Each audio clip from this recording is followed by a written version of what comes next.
ఎంత ఓర్పు లేకపోతే ఆ పద్మపీఠం మీద ఒక్కనాడు కాలు కదిపాడండి. ఒక్కనాడు ఎన్నాళ్ళు నించోనరా ఇలాగా, ఓ కుర్చీ వేయండి అని కూర్చున్నాడా? పడుకున్నాడా? నాకు ఇంతే సమయమా? ఎన్ని వేల మందిలా వస్తూ ఉంటార్రా, ఎంతమందిని నేను చూడనురా అన్నాడా? అలా చూస్తూనే ఉంటాడు, అనుగ్రహిస్తూనే ఉంటాడు. ఎక్కడో ఉండి మొరలు పెట్టుకున్నా ఆపద మొక్కల వాడై కాపాడుతూనే ఉంటాడు, క్షమిస్తూనే ఉంటాడు. అంత ఓర్పుతో రావాలి ఆ అవతారం. అందుకే మొదటే ఓర్పు పట్టి వచ్చింది. రావడం అన్ని అవతారాల్లాగా రాలేదు.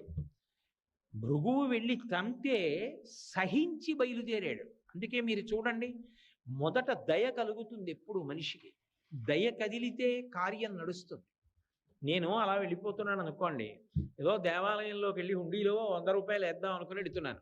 వెడుతుంటే ఒక పిల్ల తల్లి కంఠం పట్టుకుని గట్టి